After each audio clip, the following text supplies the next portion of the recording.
देखिए सामने क्या लिखा है, एक शब्द लिखा है। ठीक, मैंने क्या लिखा है, शब्द लिखा, शब्द लिखा हुआ है। अब इसका हम अर्थ ऐसे समझेंगे, और थोड़ा ड्राइंग है ये ऐसी है। देखिए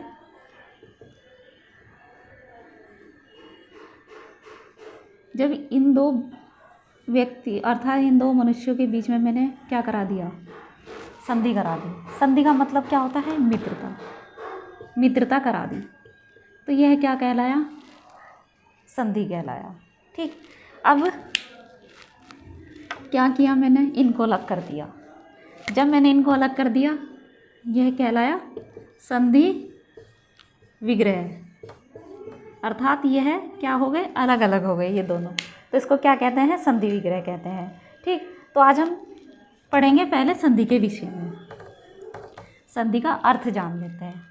संधि में क्या है, सम उपसर्ग है। सम क्या लगा हुआ है, उपसर्ग, और इसमें किम क्या है, किम क्या है, इसमें किम है। इसमें देखो संधि में सम उपसर्ग लगा हुआ है, इसमें हमारा किम है प्रत्यय, किम क्या है, प्रत्यय है, और ये क्या है, धा क्या है, धातु, धा क्या है, हमारा धातु है, धा है हमारा धातु। तो आप संधि का अर्थ समझ ही गए होंगे कि एक शब्द है संधि, उसमें किस तरह से कितने सारे शब्द मिले हुए हैं, कितने सारे शब्द से मिलकर बना है संधि शब्द। ठीक है, चलिए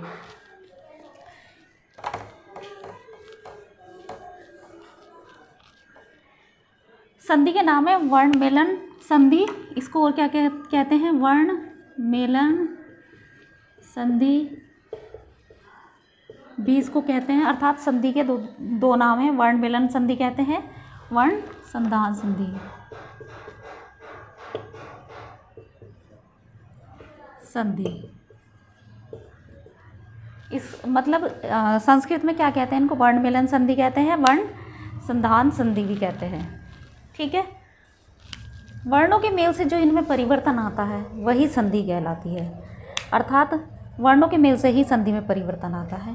जब हम इनका विग्रह करते हैं तो अलग अलग वर्णों का प्रयोग हो जाता है, लेकिन शब्द कौन से होते हैं, जिस शब्द में संधि होती है उसी में से वर्ण आते हैं। ठीक, देखिए तो हम इसको समझते हैं कैसे। प्रथम पद, पहला पद, जब हम संधि विग्रह करते हैं तो पहला पद लेते हैं इधर की साइड से, और इधर कितना होता है, द्वितीय पद। प्रथम पद, द्वितीय पद, इसको ऐसे भी बोलते हैं पूर्व पद, पूर्व पद भी कहते हैं इसको, और इधर कहते हैं उत्तर पद। अर्थात शब्द, पद का मतलब है शब्द। इधर होता है आदि पद, और इधर आएगा हमारा अंतिम पद।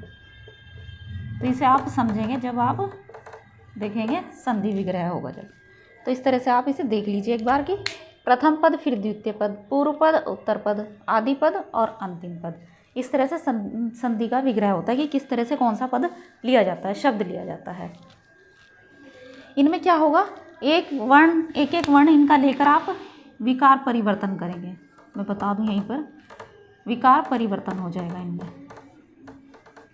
ठीक, यह संस्कृत में संधि का तरीका है, हिंदी का नहीं है। हिंदी में भी है लेकिन तरीका तो यही है हिंदी में भी, लेकिन क्या होता है कि उसमें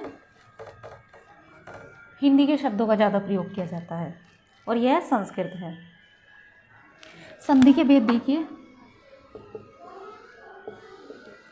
संधि के भेद 3 होते हैं।